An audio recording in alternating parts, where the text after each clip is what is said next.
नमस्कार दोस्तों, science with Sachin sir YouTube channel पर आप सभी का स्वागत है। दोस्तों, अगर आप चैनल पर नए हो तो चैनल को सब्सक्राइब जरूर करें। दोस्तों, मैं आपके लिए लेकर आया हूं स्पेशल इंडियन आर्मी के रिटन एग्जाम के लिए जनरल साइंस के टॉप 100 अति महत्वपूर्ण प्रश्न। दोस्तों, मेरे पढ़ाए हुए 400 से अधिक विद्यार्थी इंडियन आर्मी के अंदर सिलेक्ट हो चुके हैं और मेरे पढ़ाए हुए नोट्स और प्रश्नों से इंडियन आर्मी के रिटन एग्जाम में 90% से अधिक प्रश्न पूछे जाते हैं। तो जो दोस्त इस बार इंडियन आर्मी के रिटन एग्जाम की तैयारी कर रहे हैं उनको मेरी तरफ से बेस्ट ऑफ लक। दोस्तों, तैयारी करते रहो। अगर आप ईमानदारी से तैयारी करोगे तो दुनिया की कोई भी ताकत आपको सिलेक्ट होने से नहीं रोक सकती। तो दोस्तों, काफी धमाकेदार वाले प्रश्न हैं और इस बार इंडियन आर्मी के रिटन एग्जाम में साइंस के सभी प्रश्न सही होने की गारंटी मैं लेता हूं। तो देखिए, स्टार्ट करते हैं। काफी धमाकेदार वाले प्रश्न है। फर्स्ट प्रश्न है, अंगूर रस में पाया जाने वाला मुख्य शुगर है। ऑप्शन देखते हैं, फ्रक्टोज, ग्लूकोज, लैक्टोज, इनमें से कोई नहीं। तो दोस्तों, आपको याद रखना है कि अंगूर के अंदर पाया जाने वाला मुख्य शुगर कौन सा है? ग्लूकोज। काफी इंपॉर्टेंट प्रश्न। तो फर्स्ट का करेक्ट आंसर क्या हो जाएगा? रे बी हो जाएगा। इसलिए ग्लूकोज को ग्रेप शुगर के नाम से भी जाना जाता है। ये एक इंपॉर्टेंट प्रश्न है दोस्तों, ठीक है। लो जी, नेक्स्ट अगर आपको पूछे एक्स्ट्रा इंपॉर्टेंट प्रश्न, फल शर्करा या फ्रूट शुगर किसे कहा जाता है? तो दोस्तों, आपको याद रखना है कि फल शर्करा या फ्रूट शुगर किसे कहा जाता है? फ्रक्टोज को। नेक्स्ट एक्स्ट्रा इंपॉर्टेंट प्रश्न, दुग्ध शर्करा, ठीक है, मिल्क शुगर। काफी इंपॉर्टेंट प्रश्न, दुग्ध शर्करा या मिल्क शुगर कौन सा होता है? लैक्टोज होता है। लो जी, काफी धमाकेदार वाले प्रश्न। नेक्स्ट इंपॉर्टेंट प्रश्न पे चलते हैं। प्रश्न संख्या सेकंड। देखिए, प्रश्न संख्या सेकंड है, सारे प्रश्न धमाकेदार वाले हैं दोस्तों। प्रश्न संख्या सेकंड है, रतौंधी किस विटामिन की कमी से होता है? ऑप्शन देखते हैं, vitamin B, vitamin C, vitamin A और विटामिन डी। तो दोस्तों, आपको याद रखना है, रतौंधी जिसको इंग्लिश में बोला जाता है नाइट ब्लाइंडनेस, ये किस विटामिन की डेफिशिएंसी से होता है? ये विटामिन ए की कमी से होता है। तो सेकंड का करेक्ट आंसर क्या हो जाएगा? सी हो जाएगा, ठीक है दोस्तों। और इस रतौंधी या नाइट ब्लाइंडनेस में रात में कम दिखाई देता है, ठीक है। नेक्स्ट इंपॉर्टेंट प्रश्न पे चलते हैं। प्रश्न संख्या थर्ड, पूरी साइंस का रिवीजन हो जाएगा आपका, ठीक है। नेक्स्ट प्रश्न संख्या थर्ड है, जीव विज्ञान के पिता या जनक है। ऑप्शन देखते हैं, अरस्तु, थियोफ्रस्टस, लिनियस, जॉन मेंडल। तो दोस्तों, आपको याद रखना है, जीव विज्ञान के पिता या फादर ऑफ बायोलॉजी कौन है? अरस्तु। तो थर्ड का करेक्ट आंसर क्या हो जाएगा? ए हो जाएगा। सर, ये जीव विज्ञान या बायोलॉजी क्या होती है? दोस्तों, ये साइंस की एक ब्रांच है, विज्ञान की एक शाखा है। और जीव विज्ञान विज्ञान की वह शाखा है जिसमें जीवों का अध्ययन किया जाता है। लो जी, नेक्स्ट इंपोर्टेंट प्रश्न पे चलते हैं। प्रश्न संख्या 4। प्रश्न संख्या 4 है, ग्लूकोज में कार्बन परमाणु की संख्या होगी। ऑप्शन देखते हैं, 4, 15, 6 और 8। तो दोस्तों, आपको याद रखना है, ग्लूकोज का रासायनिक सूत्र क्या होता है? C6H12 और O6। तो बताइए, ग्लूकोज में कार्बन परमाणु की संख्या कितनी है? 6। तो इसका करेक्ट आंसर क्या हो जाएगा? सी हो जाएगा। लो जी, नेक्स्ट इंपोर्टेंट प्रश्न पे चलते हैं। प्रश्न संख्या 5। प्रश्न संख्या 5 है, हाइड्रोजन में समस्थानिकों की संख्या होती है। समस्थानिकों को इंग्लिश में बोला जाता है आइसोटोप। तो हाइड्रोजन में कुल समस्थानिकों या आइसोटोप की संख्या कितनी होती है? ऑप्शन देख लेते हैं, 1, 2, 3 और 4। तो दोस्तों, आपको याद रखना है, हाइड्रोजन में समस्थानिकों की संख्या कितनी होती है?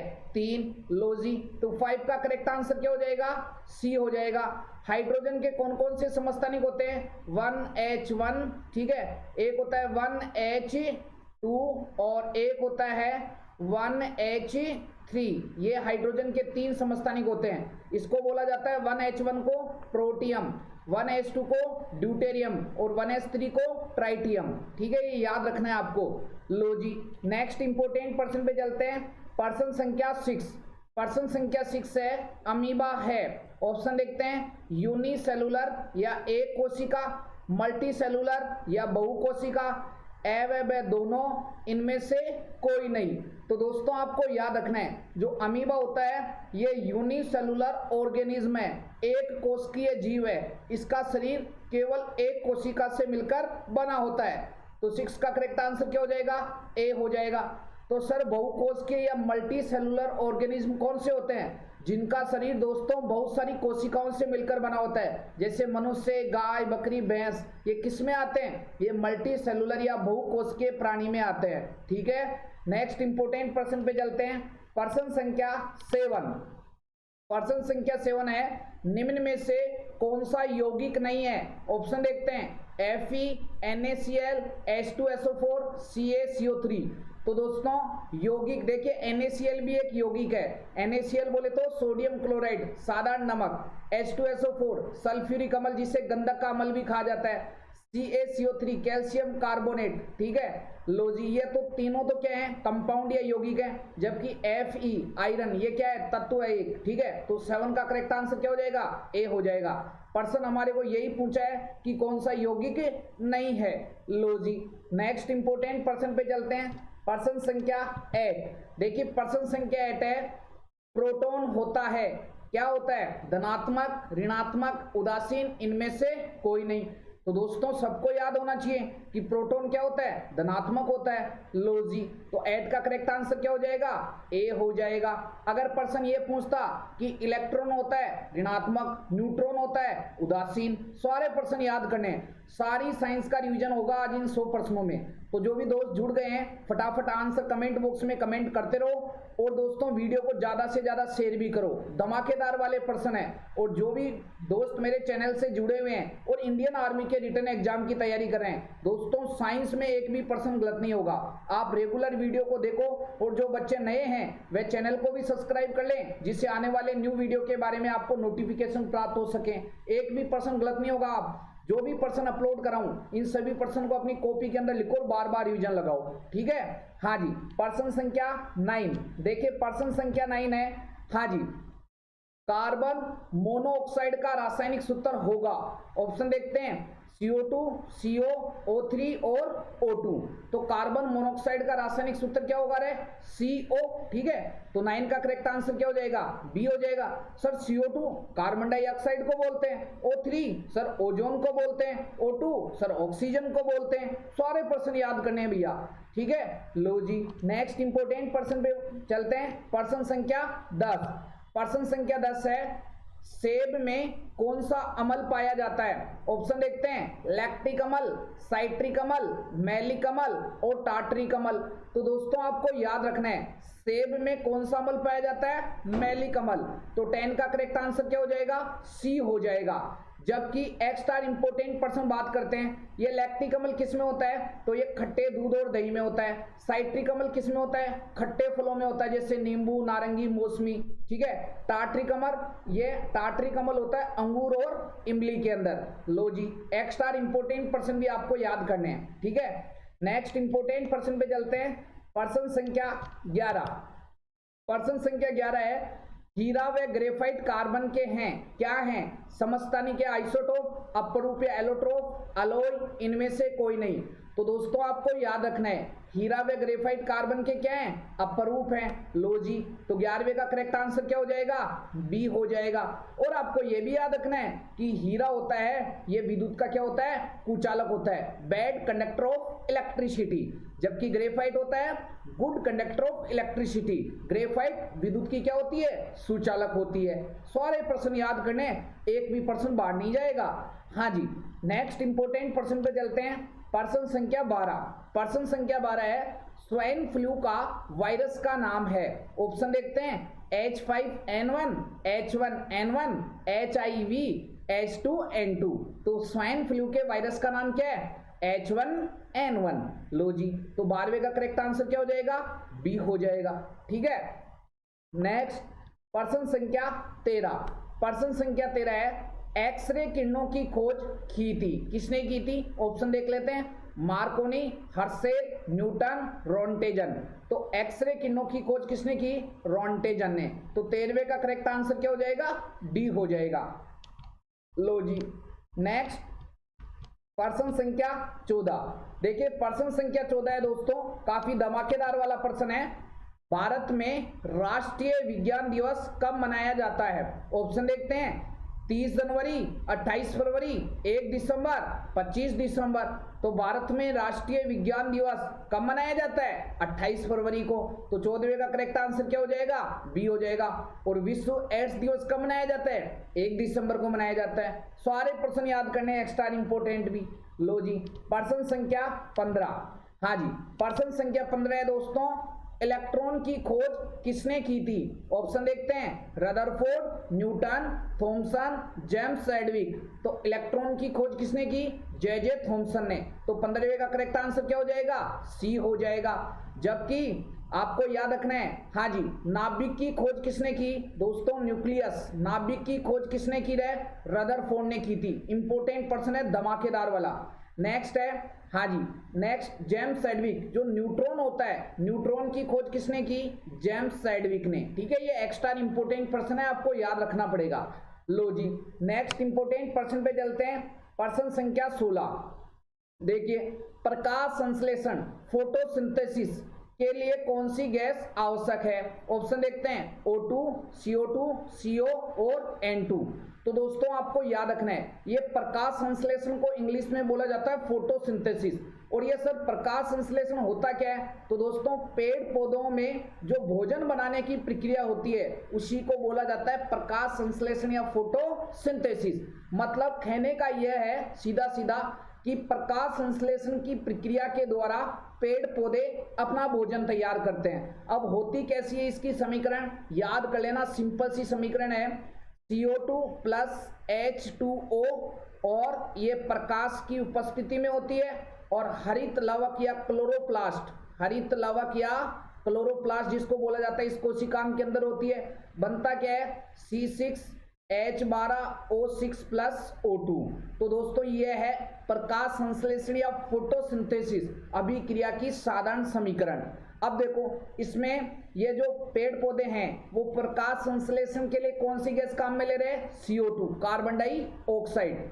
और कौन सी गैस मुक्त कर रहे हैं? ऑक्सीजन गैस मुक्त कर रहे हैं। तो ये याद रखना है कि प्रकाश संश्लेषण के लिए पेड़ पौधों को कौन सी गैस की रिक्वायरमेंट या आवश्यकता होती है? CO2, कार्बन डाइऑक्साइड की। और पेड़ पौधे प्रकाश संश्लेषण की प्रक्रिया में कौन सी गैस मुक्त करते हैं? ऑक्सीजन गैस मुक्त करते हैं। तो दोनों प्रश्न आपको पूछे जा सकते हैं। तो देखिए, हमारा प्रश्न था प्रकाश संश्लेषण के लिए कौन सी गैस आवश्यक है? CO2, carbon dioxide. तो 16वें का करेक्ट आंसर क्या हो जाएगा? बी हो जाएगा। लो जी, नेक्स्ट इंपोर्टेंट प्रश्न पे चलते हैं। प्रश्न संख्या 17।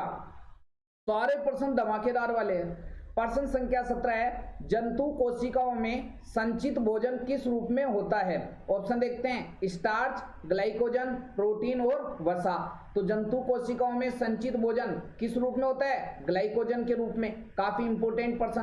तो 17वें का करेक्ट आंसर क्या हो जाएगा? बी हो जाएगा। लो जी, नेक्स्ट इंपोर्टेंट प्रश्न पे चलते हैं। प्रश्न संख्या 18, मानव के बाल तथा नाखून में कौन सा प्रोटीन विद्यमान होता है? ऑप्शन देखते हैं, केसिन, केराटिन, ओसिन, फाइब्रिनोजन। तो मानव के बाल तथा नाखून में कौन सा प्रोटीन विद्यमान होता है? हाँ जी, केराटिन। ये इंपोर्टेंट प्रश्न है। 18वें का करेक्ट आंसर क्या हो जाएगा? बी हो जाएगा। आपको याद रखना है कि जो बाल और नाखून होते हैं ये मर्द प्रोटीन कौन सी? केराटिन से मिलकर बने होते हैं। अब बात करते हैं एक्स्ट्रा इंपोर्टेंट प्रश्नों की। जो दूध होता है जिसको मिल्क बोला जाता है, दूध में कौन सी प्रोटीन पाई जाती है? केसिन प्रोटीन पाई जाती है। ये इंपोर्टेंट प्रश्न है। और हड्डियों के अंदर, जिनको इंग्लिश में बोन्स बोला जाता है, हड्डियों में कौन सी प्रोटीन पाई जाती है? तो ओसिन प्रोटीन पाई जाती है। ये फाइब्रिनोजन, ये रक्त में पाई जाने वाली प्रोटीन है, ब्लड के अंदर पाई जाने वाली प्रोटीन है। ठीक है, सारे प्रश्न याद करने हैं दोस्तों। नेक्स्ट इंपोर्टेंट प्रश्न पे चलते हैं। प्रश्न संख्या 19।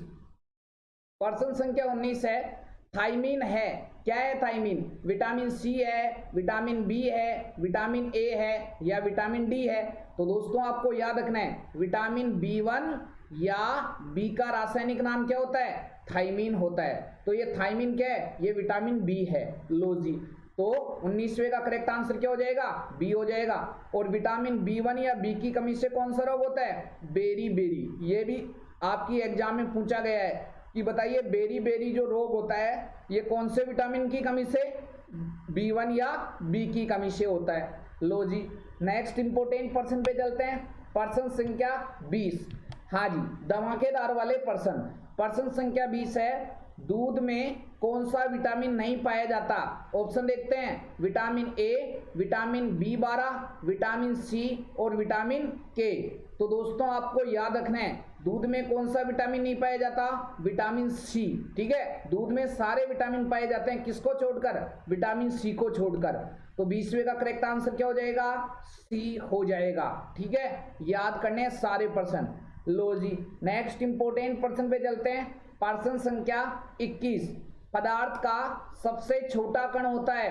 ऑप्शन देखते हैं, परमाणु, अणु, तत्व और यौगिक। तो पदार्थ का सबसे छोटा कण कौन सा होता है? परमाणु होता है। लो जी, तो 21वें का करेक्ट आंसर क्या हो जाएगा? ए हो जाएगा। सारे प्रश्न धमाकेदार वाले हैं। प्रश्न संख्या 22, प्रश्न संख्या 22 है, मनुष्य में किस प्रकार का परिसंचन तंत्र पाया जाता है? किस प्रकार का सर्कुलेटरी सिस्टम पाया जाता है? प्रश्न हमारे को ये पूछना चाह रहा है। ऑप्शन देख लेते हैं, खुला परिसंचन तंत्र जिसको इंग्लिश में बोला जाता है ओपन सर्कुलेटरी सिस्टम। एक होता है बंद परिसंचन तंत्र जिसको इंग्लिश में बोला जाता है क्लोज सर्कुलेटरी सिस्टम, या दोनों, बोथ, या इनमें से कोई नहीं। तो दोस्तों आपको याद रखना है, मनुष्य में किस प्रकार का परिसंचन तंत्र पाया जाता है? क्लोज सर्कुलेटरी सिस्टम, बंद परिसंचन तंत्र पाया जाता है। तो 22वें का करेक्ट आंसर क्या हो जाएगा? बी हो जाएगा। क्यों? क्योंकि मनुष्य के अंदर जो रक्त, धमनी, शिरा और केशिकाओं के अंदर बता है, वेन, आर्टरी और कैपिलरीज। ठीक है, ये इंपॉर्टेंट पर्सन है। तो सर खुला परिसंचन तंत्र किसमें होता है? कीटों के अंदर, इंसेक्ट वगैरह के अंदर खुला परिसंचन तंत्र पाया जाता है। उनमें जो धमनी होती है जिसको इंग्लिश में आर्टरी बोलते हैं, शिरा जिसको इंग्लिश में वेन बोलते हैं, कैपिलरी जिसको केशिकाएं बोलती हैं, ये किसी प्रकार की नहीं होती है। ठीक है, लो जी, नेक्स्ट इंपोर्टेंट प्रश्न पे चलते हैं। प्रश्न संख्या 23, WBC का पूरा जीवन काल होता है। पहले तो WBC मतलब व्हाइट ब्लड सेल्स, श्वेत रक्त कोशिकाएं या श्वेत रक्त कणिकाएं। इनका जीवन काल या लाइफ स्पान होता है 120 दिन, 90 दिन, 10 से 15 दिन, 4 से 5 दिन। तो WBC का पूरा जीवन काल कितना होता है दोस्तों? आपको याद रखना है 4 से 5 दिन। ठीक है, तो 23वें का करेक्ट आंसर क्या हो जाएगा? रे डी हो जाएगा। जबकि RBC का जीवन काल कितना होता है? 90 से 120 दिन। ठीक है, ये RBC का जीवन काल भी याद रखना है, 90 से 120 दिन। कंप्लीट रिवीजन आपका हो जाएगा इस वीडियो में। तो जो बच्चे अभी नए जुड़े हैं पूरा वीडियो देख लेना भाई एक बार। ठीक है, हाँ जी, नेक्स्ट इंपोर्टेंट प्रश्न पे चलते हैं।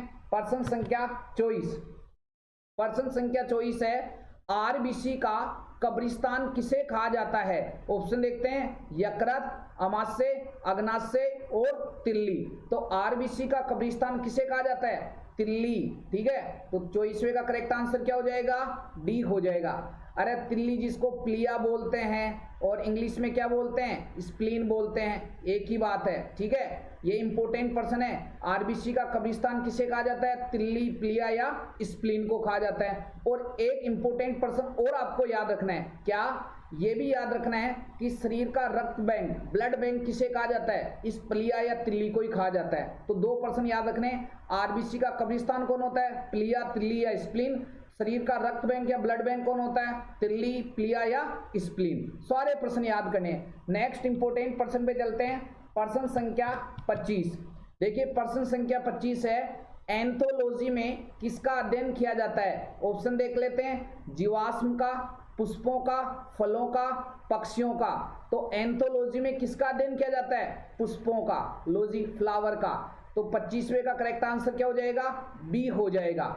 Next sir extra important person याद रखना है, पक्षियों का अध्ययन क्या कहलाता है? याद कर लेना दोस्तों, एक्स्ट्रा इंपोर्टेंट पर्सन है ऑर्निथोलॉजी। पक्षियों का अध्ययन क्या कहलाता है? ऑर्निथोलॉजी। ठीक है, लॉजी, पक्षियों का अध्ययन ऑर्निथोलॉजी।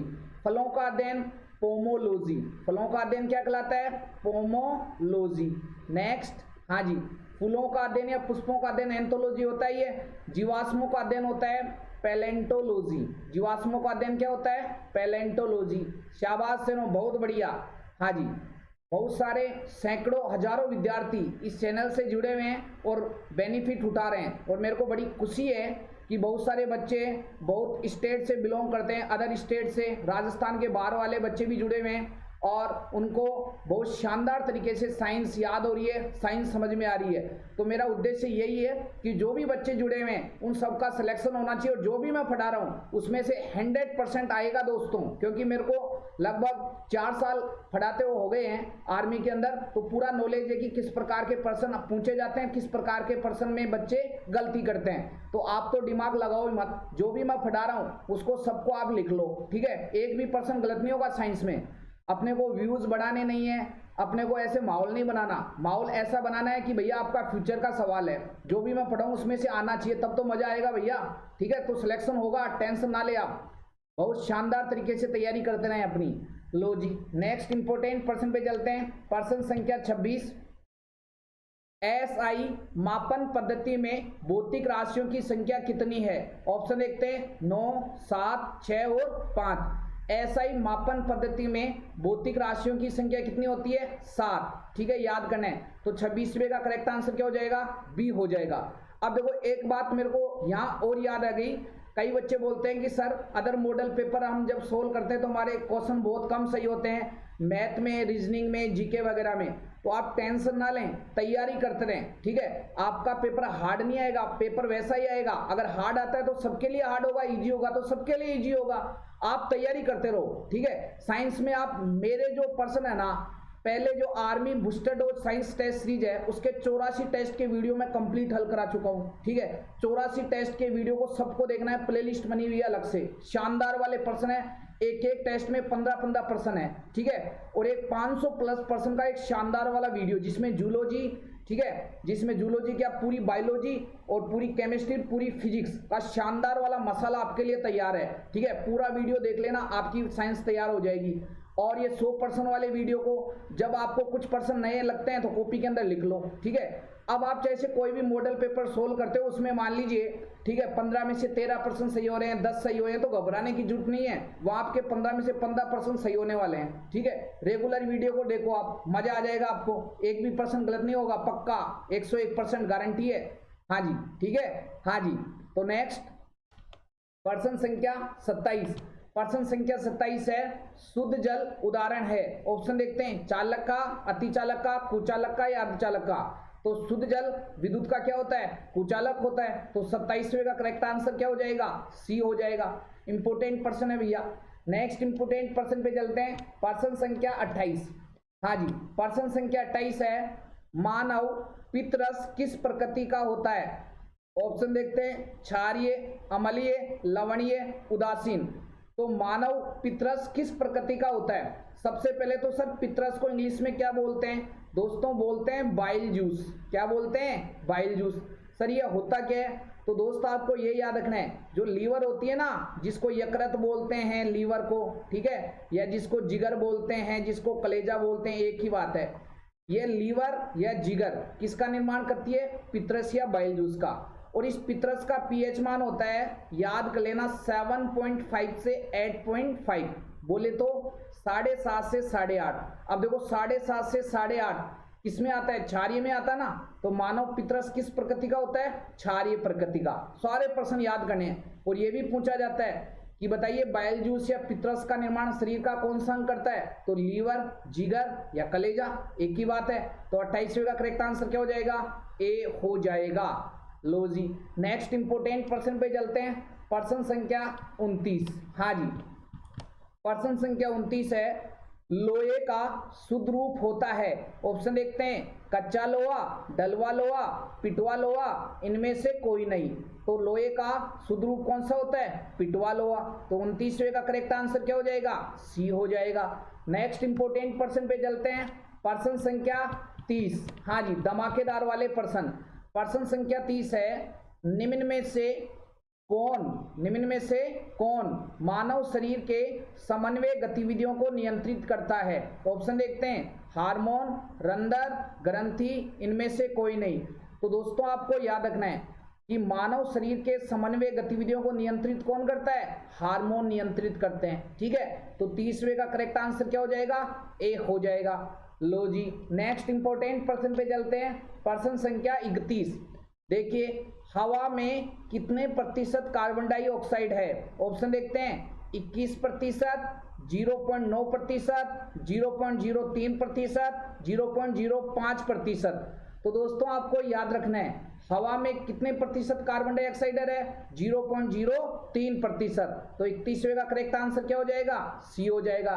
प्रश्न हमारे को ये पूछता कि हवा में कितने प्रतिशत ऑक्सीजन है? तो 21%। O2 या ऑक्सीजन कितना होती है हवा में? 21%। प्रश्न हमारे को यह पूछता कि हवा में कितना प्रतिशत नाइट्रोजन है? तो N2 नाइट्रोजन होती है 78%। सारे प्रश्न याद करने, एक भी प्रश्न बाहर नहीं जाएगा, ठीक है। नेक्स्ट इंपोर्टेंट प्रश्न पे चलते हैं। प्रश्न संख्या 32।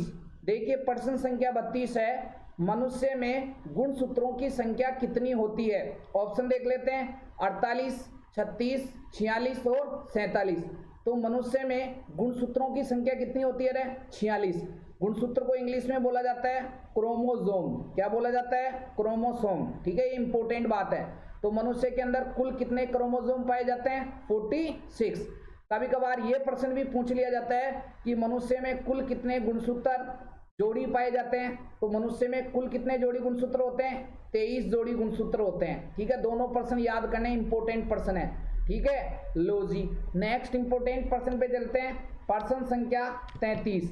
हाँ जी, प्रश्न संख्या 33 है, मनुष्यों में मांसपेशियों की संख्या कितनी होती है? ऑप्शन देखते हैं, 639, 693, 300, 369।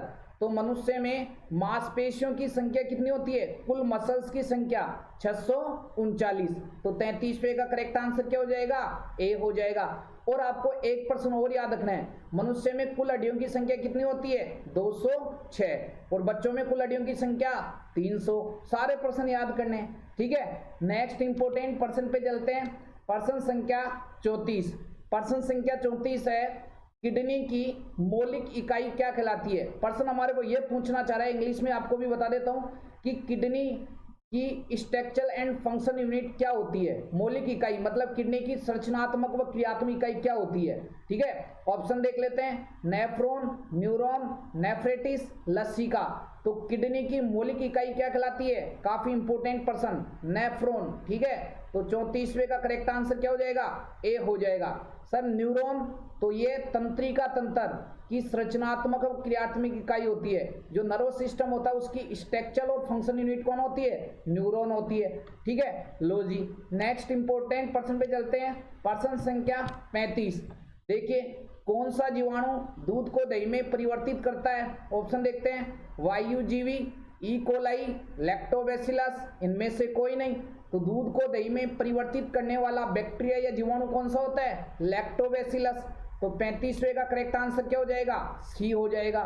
सारे प्रश्न याद करने हैं। नेक्स्ट इंपोर्टेंट प्रश्न पे चलते हैं। प्रश्न संख्या 36।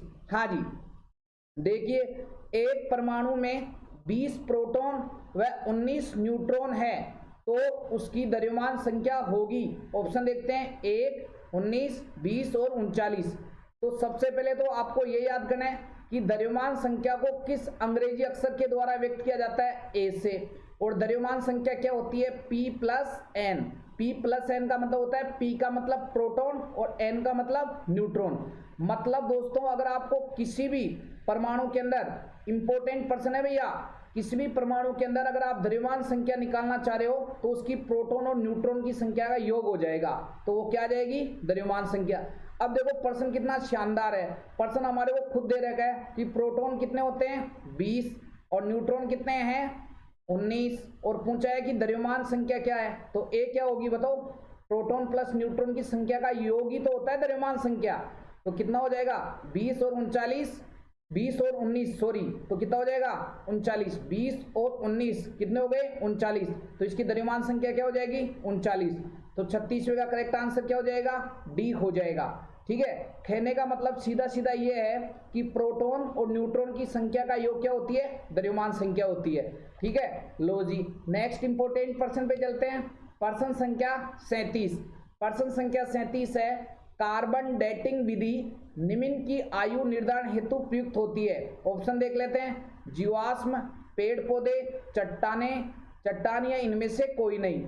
तो कार्बन डेटिंग विधि ठीक है, जीवाश्मों की आयु निर्धारण हेतु प्रयुक्त होती है। ठीक है, तो 37वें का करेक्ट आंसर क्या हो जाएगा?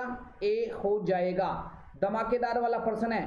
ठीक है, कार्बन डेटिंग विधि का हम उपयोग जीवाश्मों की आयु या एज निर्धारण हेतु प्रयुक्त करते हैं। ठीक है, लो जी, नेक्स्ट इंपॉर्टेंट प्रश्न पे चलते हैं। प्रश्न संख्या 38।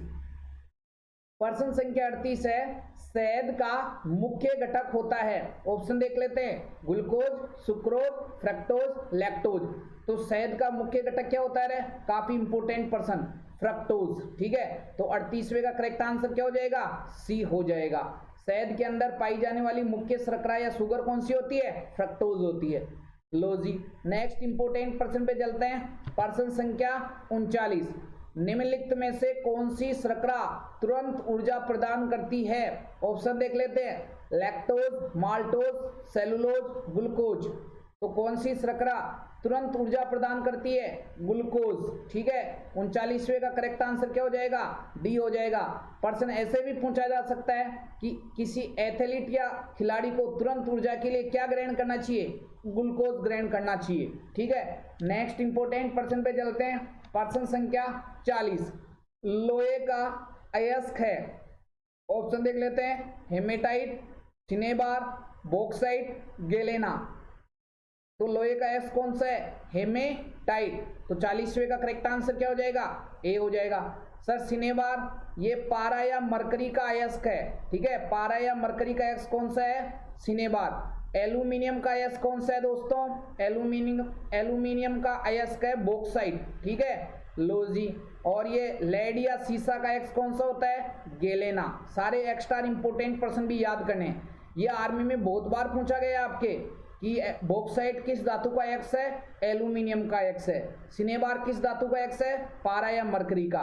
गैलेना किस धातु का अयस्क है? लेड या सीसा का। लो जी, नेक्स्ट इंपोर्टेंट प्रश्न पे चलते हैं। प्रश्न संख्या 41। हाँ जी, किसी ठोस पदार्थ के सीधे गैस में बदलने की प्रक्रिया क्या कहलाती है? ऑप्शन देख लेते हैं, वाष्पन, संघनन, ऊर्ध्वपातन, इनमें से कोई नहीं।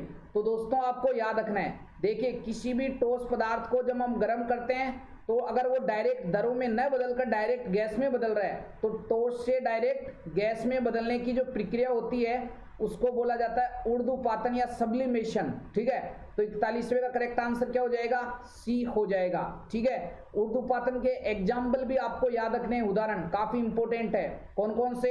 एक तो कपूर, ठीक है, एक आयोडीन, लोजी, कपूर, आयोडीन, एक आपको नौसादर भी याद रखना है।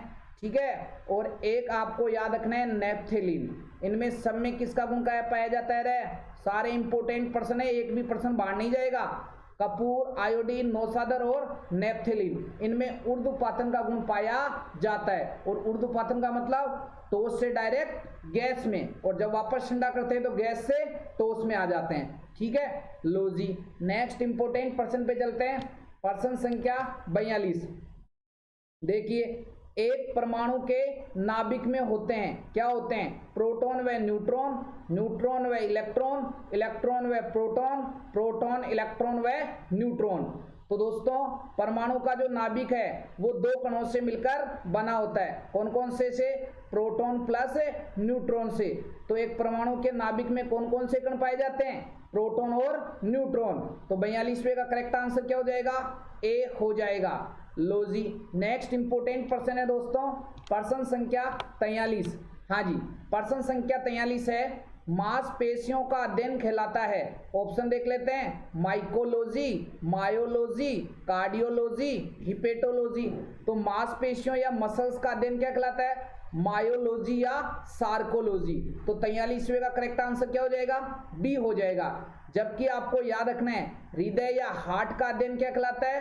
कार्डियोलॉजी। नेक्स्ट, यकृत या लीवर का अध्ययन क्या कहलाता है? हिपेटोलॉजी। ठीक है, सारे प्रश्न याद करने, धमाकेदार वाले प्रश्न है। नेक्स्ट इंपोर्टेंट प्रश्न पे चलते हैं। प्रश्न संख्या 44।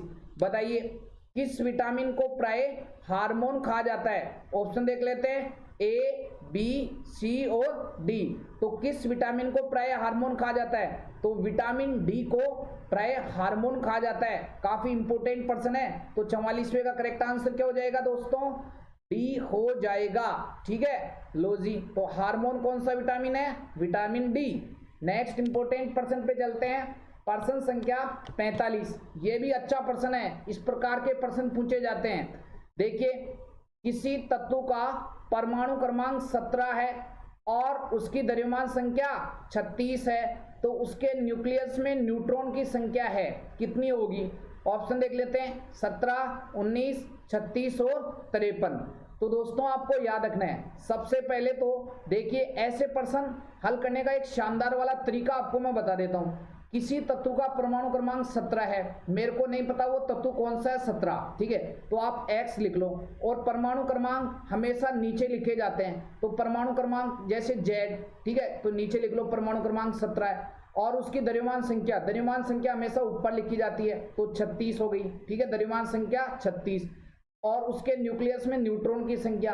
अब मेरे को पता ही नहीं है वो तत्व कौन सा है, तो मेरे को जानकारी भी नहीं लेनी है। अब करना क्या है, देखो न्यूट्रॉन की संख्या निकालने का सूत्र होता है A माइनस जेड। ये फॉर्मूला है, याद कर लेना। किसी भी तत्व के अंदर अगर आपको न्यूट्रॉन की संख्या निकालनी है तो उसकी द्रव्यमान संख्या में से परमाणु क्रमांक घटा दो। ठीक है, लो जी। तो देखो द्रव्यमान संख्या दे रखी है, कितनी है? 36 है। लो जी, तो 36 और माइनस परमाणु क्रमांक कितने हैं? 17। तो जब आप 36 में से 17 घटाओगे तो आंसर क्या आ जाएगा? 19 आ जाएगा। ठीक है, ये इंपोर्टेंट पर्सन है। तो 45वें का करेक्ट आंसर क्या हो जाएगा रे? 45वें का करेक्ट आंसर हो जाएगा बी। धमाकेदार वाले पर्सन है। किसी भी तत्व में से आप न्यूट्रॉन की संख्या निकाल सकते हो। द्रव्यमान संख्या आपको दी जाएगी एग्जाम में, परमाणु क्रमांक आपको दिए जाएंगे, आप घटा दो तुरंत, द्रव्यमान संख्या में से परमाणु क्रमांक घटा दो, तो किसकी संख्या आ जाएगी? न्यूट्रॉन की संख्या आ जाएगी। रटना नहीं है भैया, ठीक है, आप रट के एग्जाम पास नहीं कर सकते, चीजों को समझें और समझकर आगे बढ़ें। ठीक है, लो जी। नेक्स्ट इंपोर्टेंट पर्सन पे चलते हैं, पर्सन संख्या 47।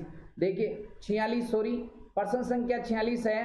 बेरिलियम में प्रोटॉन की संख्या होती है, ऑप्शन देखते हैं, 5, 4, 6 और 8। तो बेरिलियम में प्रोटॉन की संख्या कितनी होती है? 4 होती है। लो जी, अच्छा प्रश्न है। हाँ जी, तो 46वें का करेक्ट आंसर क्या हो जाएगा? बी हो जाएगा। सर आपने कैसे पता लगाया कि बेरिलियम में प्रोटॉन की संख्या 4 होती है? तो दोस्त 1 से 30 तक के परमाणु क्रमांक याद करने हैं तेरे को। 1 से 30 तक के परमाणु क्रमांक याद करने हैं। जैसे हाइड्रोजन का परमाणु क्रमांक 1 होता है, हीलियम का क्या होता है? 2 होता है, लिथियम का 3 होता है, ऑक्सीजन का 8 होता है, कार्बन का 6 होता है, कैल्शियम का 20 होता है। ठीक है, ऐसे 30 तक याद करने। एक प्रश्न पूछा जाता है क्या, एक तो डायरेक्ट आपको सिंबल ही पूछ लेगा कि कैल्शियम का प्रतीक बताओ Ca, पोटेशियम का प्रतीक बताओ K। ठीक है, और एक प्रश्न परमाणु क्रमांक भी पूछ सकता है। ठीक है, 30 तक तो याद रखना है। पूछेगा कैल्शियम का परमाणु क्रमांक बताओ, तो याद रखना है 20। ठीक है, लो जी। और जो परमाणु क्रमांक होता है वही प्रोटॉन होता है, सीधी सी सिंपल सी बात है। तो बेरिलियम देखो, हाइड्रोजन, हीलियम, लिथियम और बेरिलियम। बेरिलियम का प्रतीक क्या होता है? Be, और इसका परमाणु क्रमांक कितना होता है? 4। तो जो परमाणु क्रमांक होता है वही प्रोटॉन होता है। ठीक है, तो परमाणु क्रमांक याद होगा तो प्रोटॉन भी बता दोगे आप, सीधी सी बात है। ठीक है, अब तो समझ में आ गया ना? लो जी। नेक्स्ट इंपोर्टेंट पर्सन पे चलते हैं, पर्सन संख्या 47। देखिए निम्न में से आर्गन का प्रतीक चिन्ह है, ऑप्शन देख लेते हैं, Cl, Al, Ar, Ra। बताओ तो आर्गन का प्रतीक चिन्ह क्या है? Ar। ठीक है, इंपोर्टेंट बात है। तो 47वें का करेक्ट आंसर क्या हो जाएगा? सी हो जाएगा। अब जैसे सोने का प्रतीक क्या होता है? Au, याद कर लेना। चांदी का Ag, टंगस्टन का W, ठीक है, एंटीमनी का Sb। ठीक है, ये सारे कुछ इंपोर्टेंट है जो आपके एग्जाम में पूछे जा सकते हैं। लो जी, नेक्स्ट इंपोर्टेंट पर्सन पे चलते हैं, पर्सन संख्या 48। पर्सन संख्या 48 है, मानव शरीर में सबसे प्रचुर तत्व कौन सा है? ऑप्शन देख लेते हैं, कार्बन, कैल्शियम, नाइट्रोजन और ऑक्सीजन। तो मानव शरीर में सबसे प्रचुर तत्व कौन सा है? ऑक्सीजन। तो 48वें का करेक्ट आंसर क्या हो जाएगा? डी हो जाएगा। नेक्स्ट इंपोर्टेंट पर्सन पे चलते हैं, पर्सन संख्या 49। हाँ जी, धमाकेदार वाले प्रश्न है दोस्तों, सारे प्रश्न इंपॉर्टेंट है। और जो बच्चे अभी नए जुड़े हैं भाई, सबको पूरा वीडियो देखना है, काफी धमाकेदार वाले प्रश्न है। और आपको वीडियो अच्छा लगे तो इस वीडियो को आप ज़्यादा से ज़्यादा शेयर करें, और आप फटाफट शेयर का बटन भी दबा दो सारे भाई लोग, जच्चा के दबा के वीडियो को लाइक और शेयर ठोक दो, कम से कम। हाँ जी, 1000 लाइक आनी चाहिए इस वीडियो पर। शानदार वाले प्रश्न है दोस्तों। हाँ जी, चाहे से आप भारत के किसी भी कोने के अंदर आर्मी के किसी भी ट्रेड की तैयारी कर रहे हो, ये आपके लिए प्रश्न काफी इंपॉर्टेंट है, ठीक है। हाँ जी, नेक्स्ट प्रश्न संख्या 49 है, भोपाल गैस त्रासदी में रिसने वाली गैस थी। ऑप्शन देख लेते हैं, carbon monoxide, carbon dioxide, methyl isocyanate, इनमें से कोई नहीं। तो भोपाल गैस के अंदर रिसने वाली गैस कौन सी थी? Methyl isocyanate. लो जी, तो 49वें का करेक्ट आंसर क्या हो जाएगा? सी हो जाएगा। नेक्स्ट इंपोर्टेंट प्रश्न पे चलते हैं, प्रश्न संख्या 50। हाँ जी, प्रश्न संख्या 50 है, निम्न में से कौन सा विटामिन वसा में घुलनशील नहीं है? ऑप्शन देख लेते हैं, ए, डी, ई और सी। तो दोस्तों आपको याद रखना है, देखिए विटामिन मुख्यतः कितने प्रकार के? 2 प्रकार के, एक तो वसा में घुलनशील और एक जल में घुलनशील। मैं डायरेक्ट यहाँ वसा लिख लेता हूँ, ठीक है, जिसको चर्बी भी बोला जाता है। लो जी, एक मैंने लिख लिया जल, यानी फैट सोल्यूबल और वाटर सोल्यूबल विटामिन। तो वसा या चर्बी में घुलनशील विटामिन कौन कौन से हैं? KE, DA, याद रखना है, ट्रिक है कीड़ा, ठीक है, कीड़ा। और जल में घुलनशील B और C, बिस्लरी पानी की बोतल आती है ना, उससे याद रखना है B और C। लो जी, तो प्रश्न हमारे को ये पूछा है कि निम्न में से कौन सा विटामिन वसा में घुलनशील नहीं है? तो A वसा में घुलनशील है, D भी वसा में घुलनशील है, E भी वसा में घुलनशील है, जबकि C किसमें है? जल में घुलनशील है। तो ये वसा में घुलनशील नहीं है। तो 50वें का करेक्ट आंसर क्या हो जाएगा रे? डी हो जाएगा। इंपोर्टेंट प्रश्न है, ऐसे प्रश्न जरूर पूछे जाते हैं। लो जी, नेक्स्ट इंपोर्टेंट प्रश्न पे चलते हैं, प्रश्न संख्या 51। देखिए, इलेक्ट्रॉन की खोज किसने की थी? ऑप्शन देख लेते हैं, रदरफोर्ड, मोजले, थॉमसन, मिलिकॉन। तो इलेक्ट्रॉन की खोज किसने की? जे थॉमसन ने। तो 51 का करेक्ट आंसर क्या हो जाएगा? सी हो जाएगा। नेक्स्ट इंपोर्टेंट प्रश्न पे चलते हैं, प्रश्न संख्या 52। एक हादसो शक्ति कितने वाट के बराबर है? ऑप्शन देख लेते हैं, 646 वाट, 750 वाट, 746 वाट, 1000 वाट। तो एक अश्व शक्ति कितने वाट के बराबर है? 746 वाट के बराबर। तो 52 का करेक्ट आंसर क्या हो जाएगा रे? सी हो जाएगा। ये प्रश्न ऐसे भी पूछा जाता है कि एक हॉर्स पावर, ठीक है, लो जी, एक हॉर्स पावर कितने वाट के बराबर होते हैं? क्योंकि अश्व शक्ति को इंग्लिश में बोला जाता है हॉर्स पावर। तो एक हॉर्स पावर कितने वाट के बराबर है? 746 वाट के बराबर, ठीक है। कोई सा प्रश्न भी किस प्रकार पूछेगा उसकी पूरी डिटेल आपको दी जाएगी दोस्तों, ठीक है। नेक्स्ट इंपोर्टेंट प्रश्न पे चलते हैं, प्रश्न संख्या 53। देखिए, संवेग में परिवर्तन की दर कहलाती है। ऑप्शन देख लेते हैं, आवेग, वेग, त्वरण, बल। तो संवेग में परिवर्तन की दर क्या कहलाती है? आवेग, ठीक है। तो 53 का करेक्ट आंसर क्या हो जाएगा? ए हो जाएगा। लो जी, नेक्स्ट इंपोर्टेंट प्रश्न पे चलते हैं, प्रश्न संख्या 54। देखिए, लिथियम के नाभिक में विद्यमान है, क्या है? 1 इलेक्ट्रॉन है, 3 प्रोटॉन है, 3 न्यूट्रॉन है, 2 प्रोटॉन है, ठीक है। तो सबसे पहले तो आपको ये याद रखना है कि नाभिक किन कणों से मिलकर बना है? तो नाभिक 2 ही कणों से मिलकर बना है, प्रोटॉन और न्यूट्रॉन से, ठीक है। लो जी, अब इंपॉर्टेंट बात क्या है? देखो, लिथियम है, उसका प्रतीक होता है Li, और इसका परमाणु क्रमांक कितना होता है?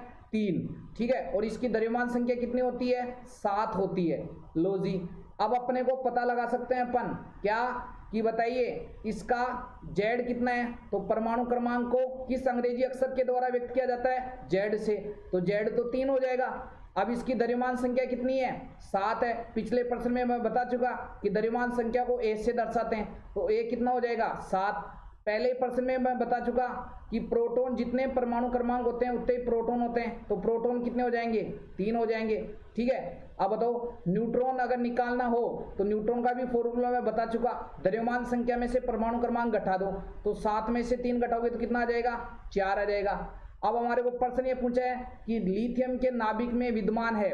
देखो, नाभिक किन कणों से मिलकर बना है? प्रोटॉन और न्यूट्रॉन। तो भैया लिथियम के नाभिक में 3 तो प्रोटॉन और 4 इलेक्ट्रॉन, सॉरी 3 तो प्रोटॉन और 4 न्यूट्रॉन, ठीक है। लो जी, तो 1 इलेक्ट्रॉन गलत बात, 3 प्रोटॉन सही जवाब, 3 न्यूट्रॉन नहीं होते, 4 न्यूट्रॉन होते हैं, और प्रोटॉन भी कितने हैं, 3 ही है। तो करेक्ट आंसर कौन सा जाएगा, 3 प्रोटॉन, ठीक है। तो 54 का करेक्ट आंसर क्या हो जाएगा, बी हो जाएगा। कंफ्यूज होने की जरूरत ही नहीं है, आराम से आपको परमाणु क्रमांक मैं पहले ही बता चुका, दोबारा और बता देता हूं इस प्रश्न को।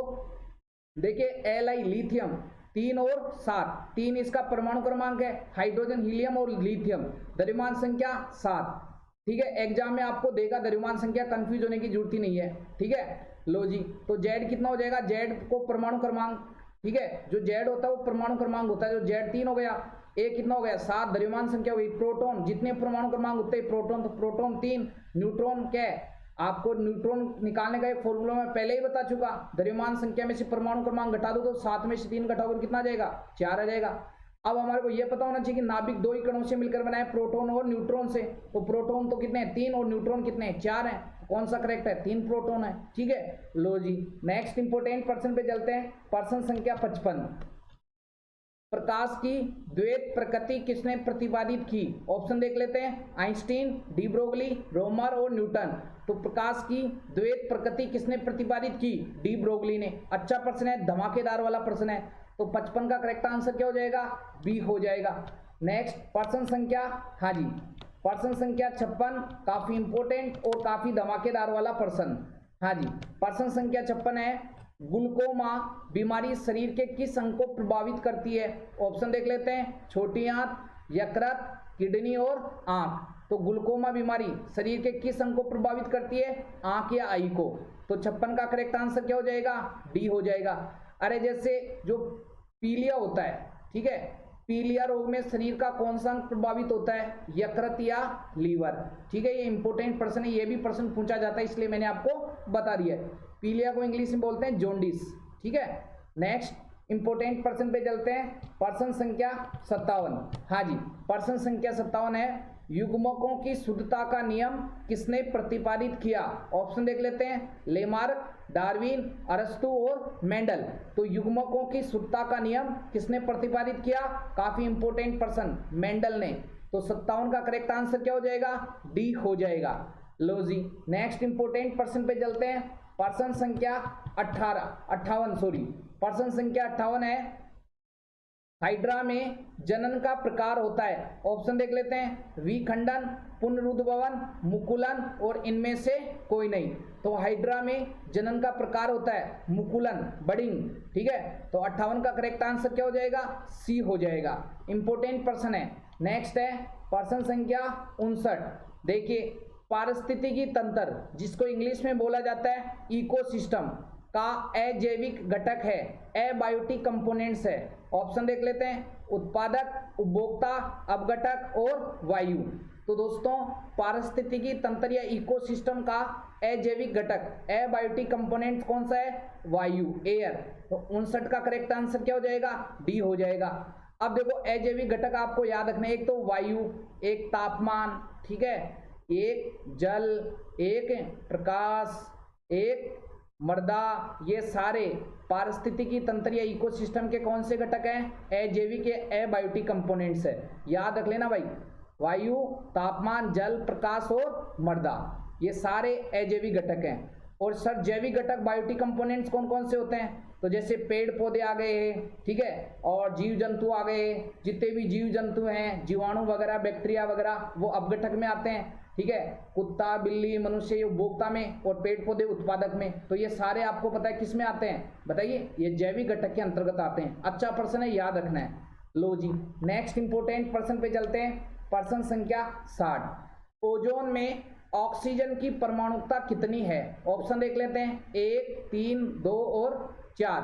तो ओजोन में ऑक्सीजन की परमाणुकता कितनी है, 3। तो 60 का करेक्ट आंसर क्या हो जाएगा, बी हो जाएगा। सर कैसे निकाली, तो भैया ओजोन का सूत्र होता है O3, और ये ऑक्सीजन के 3 परमाणुओं से मिलकर बनी होती है, तभी तो O3 बनी ना। तो परमाणुकता तो कितनी है, 3 ही तो हो गई। तो ओजोन में ऑक्सीजन की परमाणुकता कितनी बनती है, 3 होती है। सारे प्रश्न याद करने धमाकेदार वाले। प्रश्न संख्या 61, गोल्डन राइस हिंदी में बोलते हैं सुनहरा दान, में कौन सा विटामिन पाया जाता है? ऑप्शन देख लेते हैं, vitamin A, vitamin C, vitamin D और विटामिन डी। तो दोस्तों आपको याद रखना है, जो गोल्डन राइस या सुनहरा दान होता है इसमें कौन सा विटामिन पाया जाता है? विटामिन ए की प्रचुर मात्रा होती है। तो 61 का करेक्ट आंसर क्या हो जाएगा? ए हो जाएगा। नेक्स्ट इंपोर्टेंट पर्सन पे चलते हैं, पर्सन संख्या 62, धमाकेदार वाले पर्सन, शानदार वाले पर्सन। पीतल एक मिश्र धातु है।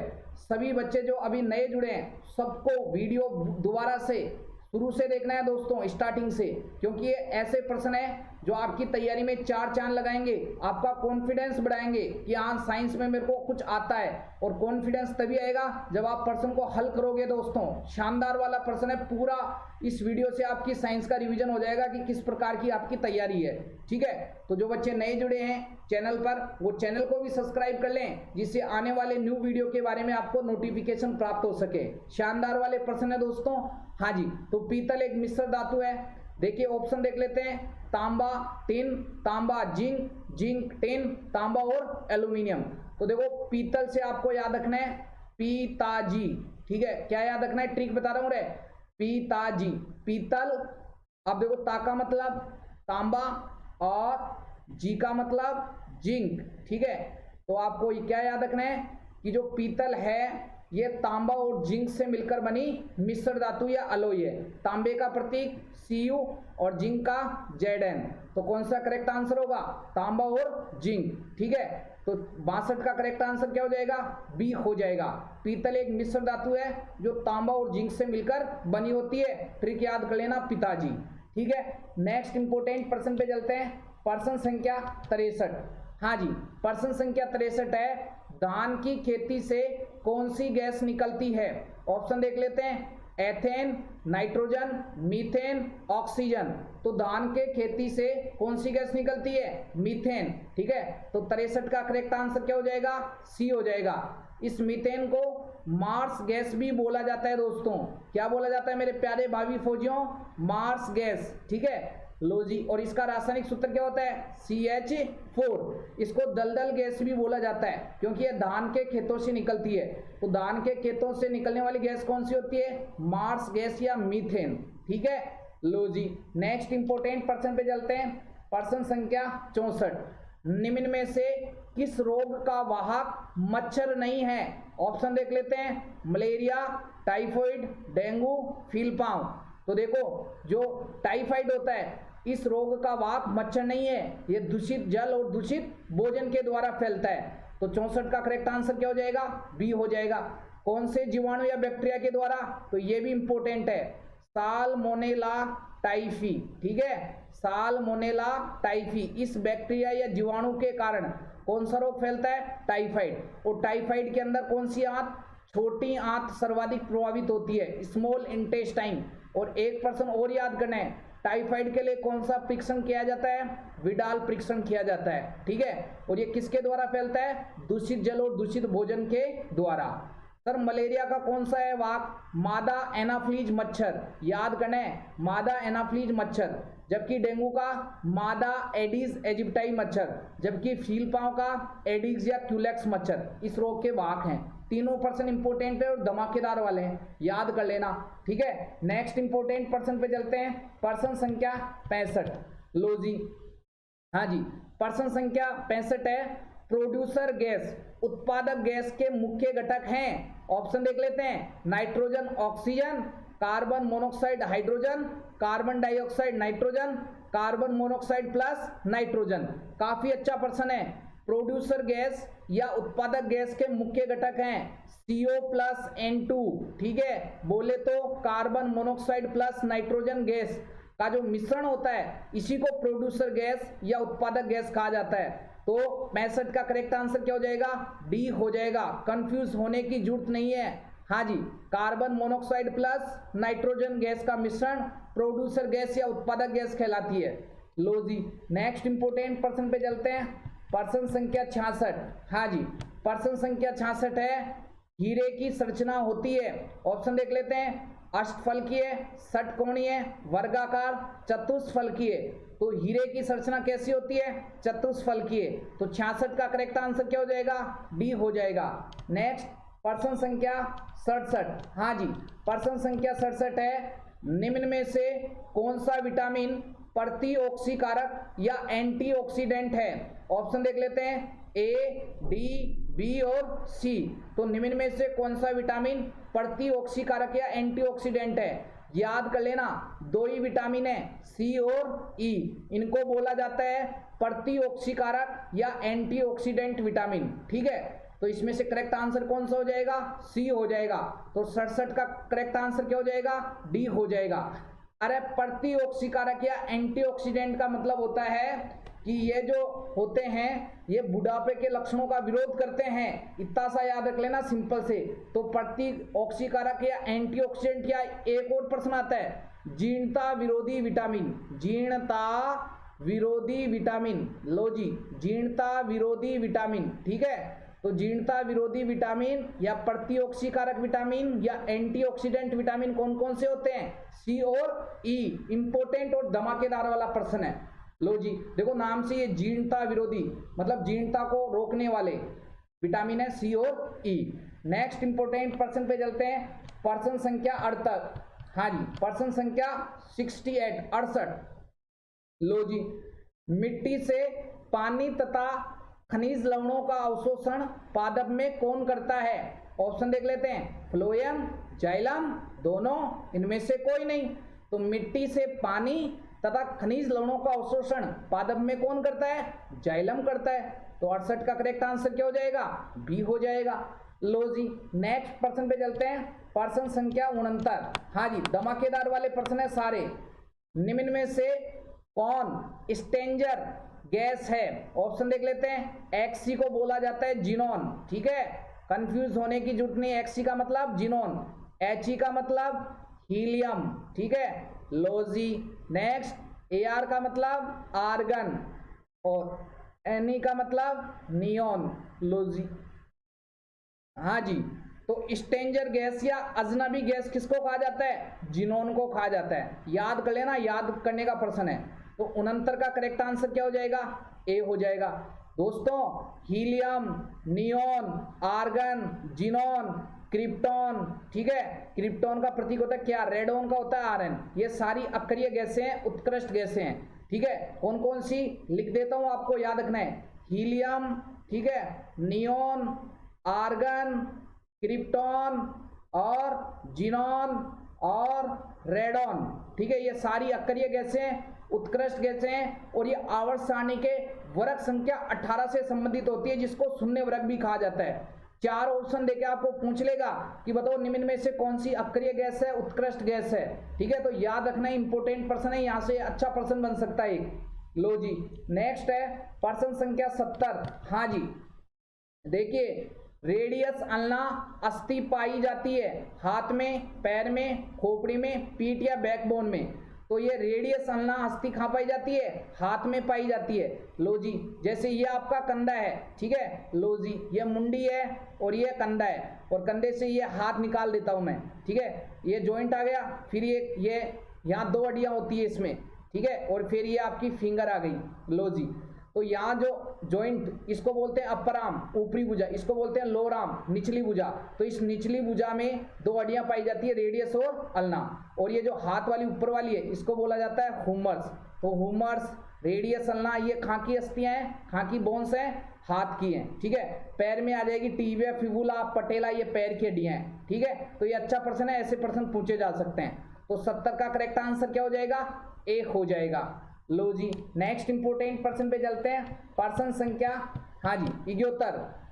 केंचुआ किस संघ का सदस्य है? ऑप्शन देख लेते हैं, आर्थ्रोपोडा, प्रोटोजोआ, पोरीफेरा, एनेलिडा। तो केंचुआ किस संघ का सदस्य है? एनेलिडा। तो 71 का करेक्ट आंसर क्या हो जाएगा? डी हो जाएगा। अरे जैसे कीट वगैरह होते हैं वो किस संघ के सदस्य हैं? आर्थ्रोपोडा के। तो यहाँ एक अच्छा प्रश्न बनता है कि जंतु जगत का सबसे बड़ा संघ या फाइलम कौन सा है? आर्थ्रोपोडा। और कीटों को किस संघ के अंदर रखा गया है? आर्थ्रोपोडा के अंदर। यहाँ एक्स्ट्रा प्रश्न जो बन सकता था वो मैंने आपको बता दिया है। नेक्स्ट इंपोर्टेंट प्रश्न पे चलते हैं, प्रश्न संख्या 72। देखो, टीकाकरण के फलस्वरूप मानव शरीर में क्या बनते हैं? वैक्सीनेशन के फलस्वरूप हमारे शरीर में क्या बनते हैं? प्लाज्मा, स्टामिन, प्रतिरक्षी या एविस। तो प्रतिरक्षी को इंग्लिश में बोला जाता है एंटीबॉडी। लो जी, तो टीकाकरण के फलस्वरूप वैक्सीन लगाते ना आप, जैसे आपने कोरोना वायरस की वैक्सीन लगाई, कोई सी भी वैक्सीन लगाओ, हमारे शरीर के अंदर वैक्सीनेशन से क्या बनते हैं, एंटीबॉडी बनते हैं, प्रतिरक्षी पदार्थ बनते हैं। तो 72 का करेक्ट आंसर क्या हो जाएगा, सी हो जाएगा। लो जी, नेक्स्ट इंपोर्टेंट पर्सन पे चलते हैं, पर्सन संख्या 73। हाँ जी, धमाकेदार वाले पर्सन, वह तत्व जिसका परमाणु क्रमांक वह परमाणु भार समान होता है। ऑप्शन देख लेते हैं, कार्बन, बेरिलियम, लिथियम और हाइड्रोजन। तो देखो, वह तत्व जिसका परमाणु क्रमांक वह परमाणु भार समान होता है, कौन सा है, हाइड्रोजन। तो 73 का करेक्ट आंसर क्या हो जाएगा, डी हो जाएगा। हाइड्रोजन का प्रतीक होता है 1H1। तो देखो, परमाणु क्रमांक भी 1, द्रव्यमान संख्या भी 1, ठीक है। तो कौन सा है, वह तत्व जिसका परमाणु क्रमांक वह परमाणु भार समान होता है, वह है हाइड्रोजन। और आवर्त सारणी का प्रथम तत्व हाइड्रोजन, और आवर्त सारणी का वह तत्व जिसमें न्यूट्रॉन की संख्या 0 होती है, वो भी आंसर होगा हाइड्रोजन, क्योंकि 1 - 1 करोगे तो क्या जाएगा, 0 आ जाएगा। लो जी, नेक्स्ट इंपोर्टेंट पर्सन पे चलते हैं, पर्सन संख्या 76। हाँ जी, विश्व स्वास्थ्य दिवस कब मनाया जाता है, 7 अप्रैल, 7 मई, 1 अप्रैल, 1 मई। तो विश्व स्वास्थ्य दिवस कब मनाया जाता है, 7 अप्रैल को। तो 76 का करेक्ट आंसर क्या हो जाएगा, ए हो जाएगा। नेक्स्ट इंपोर्टेंट पर्सन पे चलते हैं, पर्सन संख्या 75। हाँ जी, मलेरिया किसके कारण होता है, ऑप्शन देख लेते हैं, जीवाणु, प्रोटोजोआ, वायरस और कवक। तो मलेरिया किसके कारण होता है, प्रोटोजोआ सूक्ष्म जीव के कारण। तो 75 का करेक्ट आंसर क्या हो जाएगा, बी हो जाएगा। और एक एक्स्ट्रा इंपोर्टेंट पर्सन भी याद रखना है मेरे प्यारे भावी फौजियों, मलेरिया का रोगजनक क्या होता है, प्लाज्मोडियम, ठीक है, ये इंपोर्टेंट पर्सन है। मलेरिया का रोगजनक क्या होता है, प्लाज्मोडियम, और ये प्लाज्मोडियम एक तरह का प्रोटोजोआ है। और मलेरिया किस मच्छर के काटने से फैलता है, ये भी याद कर लेना, मादा एनाफ्लीज मच्छर, ठीक है, मादा एनाफ्लीज मच्छर के काटने से कौन सा रोग फैलता है रे, मलेरिया रोग फैलता है। और मलेरिया का रोगजनक प्लाज्मोडियम, ठीक है। लो जी, और मलेरिया के लिए एक दवा दी जाती है जिसका नाम है कुनेन, ठीक है, ये इंपोर्टेंट पर्सन है। और ये कुनेन है, ये सिनकोना पादप की छाल से प्राप्त होती है, ये भी इंपोर्टेंट पर्सन है क्योंकि आया हुआ है सिनकोना पादप की छाल से। लो जी, सारे इंपोर्टेंट पर्सन है। पूछा जाता है कि कुनेन दवा किस रोग के लिए उपयोगी है, तो मलेरिया के लिए। किस पादप की छाल से, सिनकोना पादप की छाल से। नेक्स्ट पर्सन संख्या 76। हाँ जी, बांझ विरोधी विटामिन का नाम बताइए। ऑप्शन देखते हैं, vitamin E, vitamin A, vitamin के और विटामिन डी। तो बांझ विरोधी विटामिन का नाम बताइए, कौन सा होता है बांझ विरोधी विटामिन।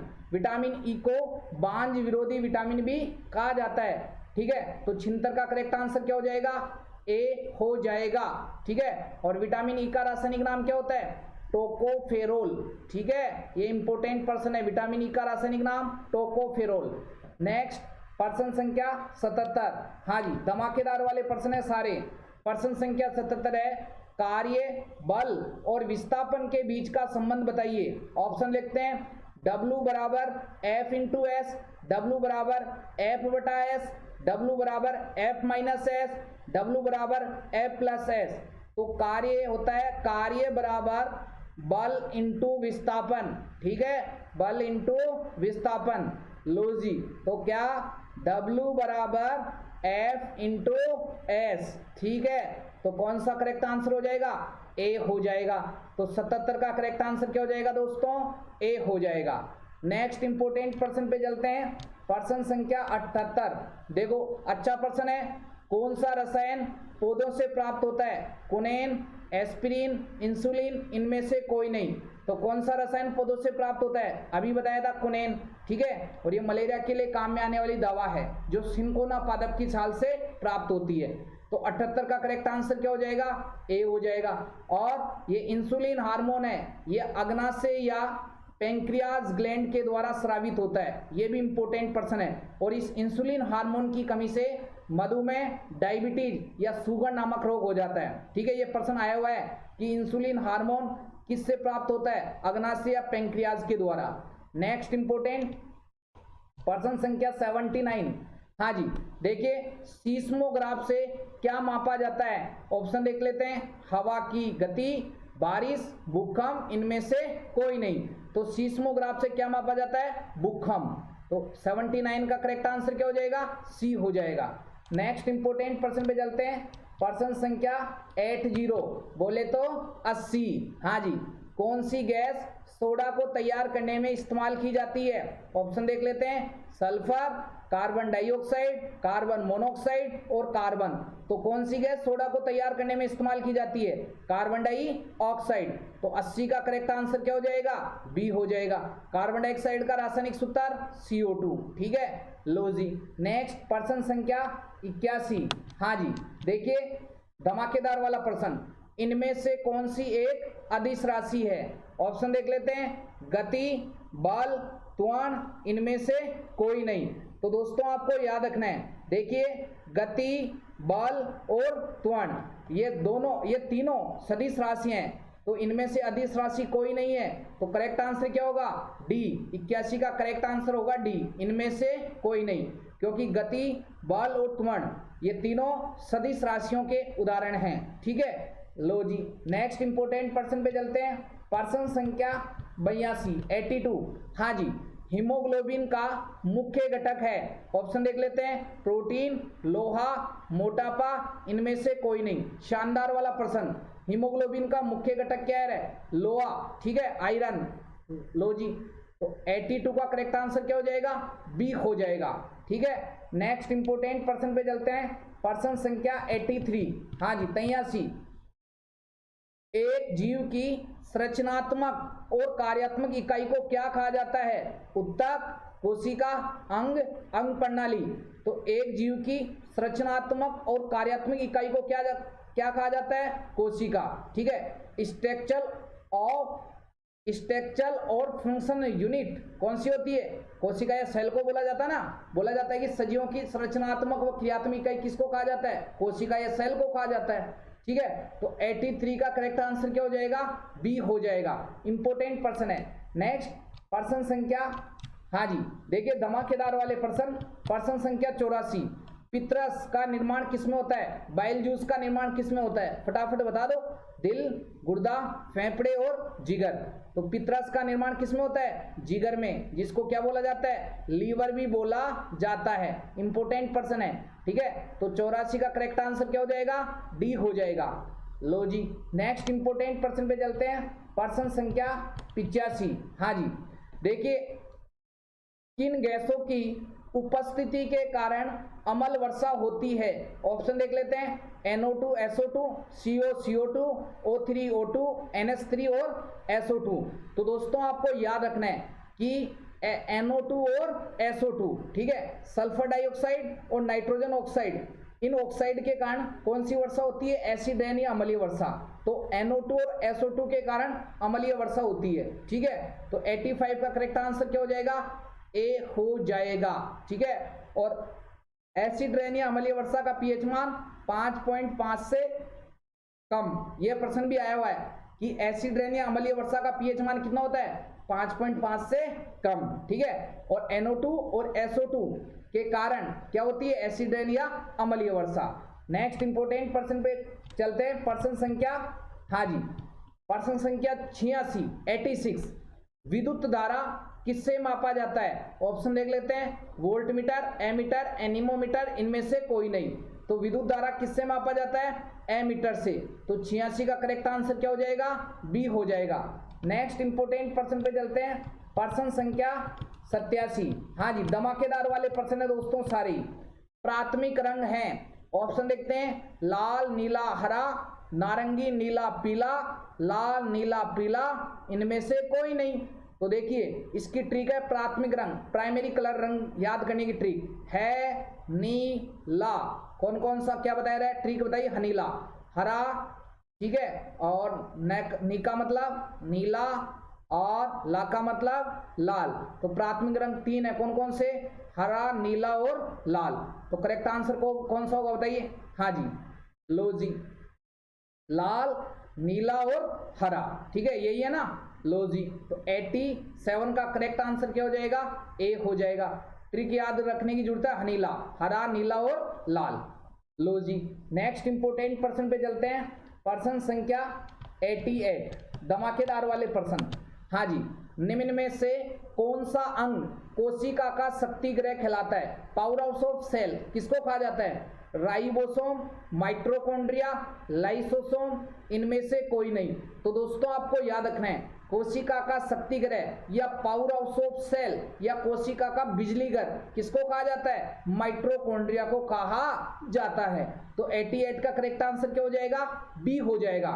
और आपको यह भी याद रखना है, एक्स्ट्रा इंपोर्टेंट पर्सन, प्रोटीन की फैक्ट्री, ठीक है, प्रोटीन की फैक्ट्री, प्रोटीन का कारखाना, कोशिका का इंजन किसे कहा जाता है? राइबोसोम को कहा जाता है। कोशिका की आत्मघाती थैली, सुसाइडल बैग्स ऑफ सेल, कोशिका की आत्मघाती थैली, ठीक है, कोशिका का। और दूसरा इंपोर्टेंट, हाँ दूसरा इंपोर्टेंट पर्सन ये भी है, किसको कोशिका का क्या कहा जाता है? हाँ जी, सफाई कर्मी भी कहा जाता है। किसको? लाइसोसोम को। तो ये इंपोर्टेंट पर्सन है, सारे पर्सन याद करने हैं। नेक्स्ट है पर्सन संख्या 89। हाँ जी, देखो पर्सन संख्या 89 है, मानव रक्त में प्लाज्मा कितने प्रतिशत होता है? ऑप्शन देख लेते हैं, 65%, 40%, 75%, 55%। तो मानव रक्त में प्लाज्मा कुल कितने प्रतिशत होता है? 55%। तो 89 का करेक्ट आंसर क्या हो जाएगा? डी हो जाएगा। देखिए रक्त के मुख्यतः दो घटक होते हैं, कौन कौन से? एक तो होता है दोस्तों, हाँ जी, तरल भाग। रक्त के मुख्यतः दो घटक होते हैं, एक तो तरल भाग और एक कौन सा? ठोस भाग, ठीक है। सारे इंपोर्टेंट पर्सन, रक्त के मुख्यतः कितने भाग होते हैं? दो, एक तो तरल भाग और एक ठोस भाग। तरल भाग क्या कहलाता है? प्लाज्मा, जो कुल रक्त का कितना प्रतिशत होता है? 55%, ठीक है। और ठोस भाग में होती है रक्त कणिकाएं, ठीक है, ब्लड कार्पस, रक्त कणिकाएं, लो जी। और ये जो रक्त कणिकाएं होती है, ये कुल रक्त का कितना प्रतिशत होती है? ये होती है कुल रक्त का 45%। और रक्त कणिकाएं कितने प्रकार की? 3 प्रकार की। कौन कौन सी? आरबीसी, डब्ल्यूबीसी और प्लेटलेट्स, ठीक है। ये इंपोर्टेंट पर्सन है, सारे इंपोर्टेंट पर्सन है भैया, आरबीसी, डब्ल्यूबीसी और प्लेटलेट्स। रक्त कणिकाएं 3 प्रकार की। और इन रक्त कणिकाओं का निर्माण कहाँ होता है? अस्थि मज्जा या बोन मेरो में। ये प्रश्न भी पूछा गया है कि रक्त कणिकाओं का निर्माण कहाँ होता है? अस्थि मज्जा या बोन मेरो के अंदर। तो सारे पर्सन मैंने आपको बता दिए हैं, एक्स्ट्रा इंपोर्टेंट पर्सन। लो जी, एक पर्सन और यहाँ पूछता है कि प्लाज्मा में जल की मात्रा कितनी होती है? तो 90%, ठीक है, 90 से 92% होती है। ये प्रश्न भी आता है, प्लाज्मा में जल की मात्रा। नेक्स्ट पर्सन संख्या 90। हाँ जी, रक्त परिसंचन तंत्र की खोज किसने की? हाँ जी, ब्लड सर्कुलेटरी सिस्टम को डिस्कवर किसने किया? Robert Hooke, Louis Pasteur, William Harvey, अरस्तु। तो रक्त परिसंचन तंत्र की खोज किसने की? काफी इंपोर्टेंट पर्सन, विलियम हार्वे ने, ठीक है। और कोशिका की खोज सर्वप्रथम किसने की थी? रॉबर्ट हुक ने, ठीक है। और रक्त समूह की खोज किसने की? कोल लैंड स्टीनर ने। सारे पर्सन याद करने, रक्त समूह की खोज किसने की? कोल लैंड स्टीनर ने। लो जी, सारे इंपोर्टेंट पर्सन।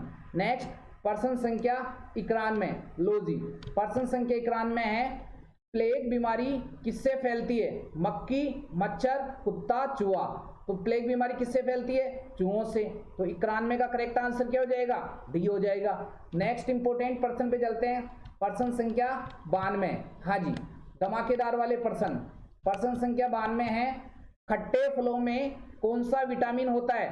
ऑप्शन देखते हैं, ए, बी, सी और डी। तो खट्टे फलों में कौन सा विटामिन होता है? Vitamin C. लो जी, तो 92 का करेक्ट आंसर क्या हो जाएगा? सी हो जाएगा। नेक्स्ट इंपोर्टेंट पर्सन पे चलते हैं, पर्सन संख्या 93। देखिए, अशुद्ध रक्त कहाँ बहता है? धमनी, सिरा, गुर्दा और फेफड़े। तो अशुद्ध रक्त कहाँ बहता है? इंपोर्टेंट, सिरा या वेन में। और शुद्ध रक्त कहाँ बहता है? धमनी में, ठीक है। तो 93 का करेक्ट आंसर क्या हो जाएगा? बी हो जाएगा। लो जी, नेक्स्ट इंपोर्टेंट पर्सन पे चलते हैं, पर्सन संख्या हाँ जी 94। देखिए धमाकेदार वाले पर्सन है, मनुष्य में किस प्रकार का जनन होता है? ऑप्शन देख लेते हैं, अलैंगिक, लैंगिक, कायिक और अनिषेक जनन। तो मनुष्य में किस प्रकार का जनन होता है? लैंगिक जनन, सेक्सुअल रिप्रोडक्शन, ठीक है। तो 94 का करेक्ट आंसर क्या हो जाएगा? बी हो जाएगा। नेक्स्ट इंपोर्टेंट पर्सन पे चलते हैं, पर्सन संख्या 95। हाँ जी, धमाकेदार वाला पर्सन। देखिए, जठर रस में कौन सा एंजाइम होता है? ऑप्शन देख लेते हैं, पेप्सिन तथा rennin, rennin pepsin lipase, amylase pepsin, insulin pepsin. तो देखो अच्छा प्रश्न है। देखो दोस्तों ये आपका अमाशय, ठीक है, और ये अमाशय है। इस अमाशय के अंदर यहाँ इस अमाशय की जो दीवारें होती है उनमें जठर ग्रंथियां पाई जाती है, जिनको इंग्लिश में बोला जाता है गैस्ट्रिक ग्लैंड। कौन सी ग्रंथियां रहे? जठर ग्रंथियां या गैस्ट्रिक ग्लैंड पाई जाती है। प्रश्न यही पूछा जाएगा कि जठर ग्रंथियां कहाँ पाई जाती है, तो क्या बताओगे? अमाशय स्टमक में पाई जाती है। और इन जठर ग्रंथियों के द्वारा जठर रस स्रावित होता है, जिसको इंग्लिश में बोला जाता है गैस्ट्रिक जूस, ठीक है। इसको अमाशय जूस भी बोला जाता है, कंफ्यूज होने की जरूरत ही नहीं है, जठर रस या अमाशय रस, ठीक है। और इस जठर रस या अमाशय रस का पीएच मान कितना होता है? 1 से लेकर 1.5 तक, मतलब ये तीव्र अम्लीय होता है। और इस जठर रस या अमाशय रस में 3 एंजाइम होते हैं। कौन कौन से? रेनिन, पेप्सिन और लाइपेज। ये इंपॉर्टेंट पर्सन है, याद कर लेना, ठीक है। तो जठर रस में कौन कौन सा एंजाइम होता है? रेनिन भी होता है, पेप्सिन भी होता है और लाइपेज भी होता है। तो 95 का करेक्ट आंसर क्या हो जाएगा? बी हो जाएगा। शानदार वाला प्रश्न है, एक्स्ट्रा इंपोर्टेंट प्रश्न भी मैंने आपको बता दिए हैं। नेक्स्ट इंपोर्टेंट प्रश्न पे चलते हैं, प्रश्न संख्या 96। देखिए, टेलीस्कोप का आविष्कार किसने किया? Marconi, Graham Bell, Charles Babbage, Galileo. तो टेलीस्कोप या दूरबीन का आविष्कार किसने किया? गैलीलियो ने। तो 96 का करेक्ट आंसर क्या हो जाएगा? डी हो जाएगा। रेडियो का आविष्कार किसने किया? मार्कोनी ने। कंप्यूटर का आविष्कार किसने किया? चार्ल्स बेबेज ने, ठीक है। ये सारे प्रश्न याद करने हैं आपको। नेक्स्ट इंपोर्टेंट प्रश्न पे चलते हैं, प्रश्न संख्या 97। हाँ जी, देखिए प्रश्न संख्या 97 है, चुंबकीय प्रेरण का मात्रक है। ऑप्शन देख लेते हैं। चुंबकीय प्रेरण का मात्रक है ओम, वेबर, टेस्ला और जूल। तो चुंबकीय प्रेरण का मात्रक क्या है? वेबर। तो 97 का करेक्ट आंसर क्या हो जाएगा? बी हो जाएगा। नेक्स्ट इंपोर्टेंट प्रश्न पे चलते हैं, प्रश्न संख्या 98। देखिए, निम्न में से भौतिक परिवर्तन का उदाहरण है। ऑप्शन देख लेते हैं। मोम का पिघलना, लोहे पर जंग लगना, दूध का दही में बदलना और भोजन का पाचन। और निम्न में से भौतिक परिवर्तन का उदाहरण है। कौन सा भौतिक परिवर्तन का उदाहरण है? मोम का पिघलना। लो जी, तो 98 का करेक्ट आंसर क्या हो जाएगा? ए हो जाएगा। लोहे पर जंग लगना, दूध का दही में बदलना और भोजन का पाचन, ये तीनों केमिकल चेंजेस या रासायनिक परिवर्तन के उदाहरण हैं। लो जी, नेक्स्ट इंपोर्टेंट प्रश्न पे चलते हैं, प्रश्न संख्या 99। हाँ जी, धमाकेदार वाले प्रश्न। कार्बन का सबसे शुद्ध रूप है। ऑप्शन देख लेते हैं। हीरा, ग्रेफाइट, कोक, चारकोल। तो कार्बन का सबसे शुद्ध रूप कौन सा है? हीरा। तो 99 का करेक्ट आंसर क्या हो जाएगा? ए हो जाएगा। कार्बन का दूसरा सबसे शुद्ध रूप कौन सा होता है? ग्रेफाइट होता है, ठीक है। ये याद करने हैं आपको। लो जी, नेक्स्ट प्रश्न संख्या 100। हाँ जी, ट्राइटियम। ट्राइटियम का प्रतीक होता है 1s3 के नाभिक में न्यूट्रॉन की संख्या है। ऑप्शन देख लेते हैं। 1, 2, 3 और 4। तो दोस्तों मैं पहले ही बता चुका कि न्यूट्रॉन की संख्या निकालने का फॉर्मूला होता है n बराबर a माइनस जेड। क्या बताया रहे? न्यूट्रॉन की संख्या निकालने का सूत्र होता है n बराबर a minus Z. Sir n क्या? न्यूट्रॉन। a क्या? द्रव्यमान संख्या। z क्या? परमाणु क्रमांक। मतलब किसी भी एलिमेंट या तत्व में अगर आपको न्यूट्रॉन की संख्या निकालनी है तो उसकी द्रव्यमान संख्या में से परमाणु क्रमांक घटा दो, तो किसकी संख्या आ जाएगी? न्यूट्रॉन की संख्या। अब सर इसमें हमारे को कहाँ दे रखा है? द्रव्यमान संख्या। तो द्रव्यमान संख्या हमेशा ऊपर होती है, तो ये 3 द्रव्यमान संख्या होगी। परमाणु क्रमांक हमेशा नीचे होते हैं, तो कितना है? 1 है। तो 3 में से 1 घटाओगे तो क्या आ जाएगा? 2 आ जाएगा। लो जी, तो ट्राइटियम के नाभिक में न्यूट्रॉन की संख्या कितनी होती है? 2। तो 100 का करेक्ट आंसर क्या हो जाएगा? रे बी हो जाएगा, ठीक है। क्यों? क्योंकि किसी भी तत्व को किससे दर्शाते हैं? जेड एक्स ए से। ए उसकी द्रव्यमान संख्या होती है, एक्स कोई सा भी तत्व, जेड उसका क्या होता है? परमाणु क्रमांक। लो जी, तो दोस्तों आज मैंने इस वीडियो में आपको हल कराया स्पेशल इंडियन आर्मी के रिटन एग्जाम के लिए जनरल साइंस के 100 अति महत्वपूर्ण प्रश्न। दोस्तों आपके 100 प्रश्न में कितने प्रश्न सही हुए ये आप मेरे को कमेंट बॉक्स में कमेंट करने वाले हैं। और दोस्तों अगर आपको वीडियो अच्छा लगे, पर्सन अच्छे लगे, तो इस वीडियो को आप ज्यादा से ज्यादा शेयर करें। और दोस्तों जो दोस्त चैनल पर नए हैं वे चैनल को भी सब्सक्राइब करें, जिससे आने वाले न्यू वीडियो के बारे में आपको नोटिफिकेशन प्राप्त हो सके। और दोस्तों इस लाइव प्लेटफॉर्म पर बोल रहा हूं मैं, जो भी बच्चे मेरे से जुड़े हुए हैं और इंडियन आर्मी के किसी भी ट्रेड की तैयारी कर रहे हैं, आपका साइंस में एक भी पर्सन गलत नहीं होगा। साइंस के सभी पर्सन सही होने की गारंटी मैं लेता हूं। रेगुलर वीडियो को देखें और army booster dose science test series की स्पेशल टेस्ट सीरीज चालू है, जिसके 84 टेस्ट के वीडियो, 84 टेस्ट के वीडियो मैं कंप्लीट हल करा चुका हूं। तो आप उन वीडियो को भी जरूर देखें। रेगुलर वीडियो से अपडेट रहें। सभी पर्सन को अपनी कॉपी के अंदर लिखें और इस बार साइंस के अंदर एक भी पर्सन आपका गलत नहीं होगा। यूं ही नहीं मिलती राही को मंजिल, एक जुनून सा दिल में जगाना पड़ता है। पूछा चिड़िया से कैसा बना आसियाना, तो बोली भरनी पड़ती है उड़ान बार बार, तिनका तिनका उठाना पड़ता है। तो दोस्तों जिस दोस्त ने सोच लिया कि इस बार 100% सिलेक्शन लेना है, दुनिया की कोई भी ताकत उसको सिलेक्ट होने से नहीं रोक सकती। और मेरा उद्देश्य भी यही है कि जो भी बच्चे मेरे से जुड़े हुए हैं उन सबका सिलेक्शन होना चाहिए। अच्छे से मेहनत करो। आपकी मेहनत को सही दिशा और सही डायरेक्शन में कैसे यूज किया जाता है उसको मैं आपको बताने वाला हूं। ठीक है, मिलते हैं नेक्स्ट क्लास में। तब तक के लिए जय हिंद, जय भारत।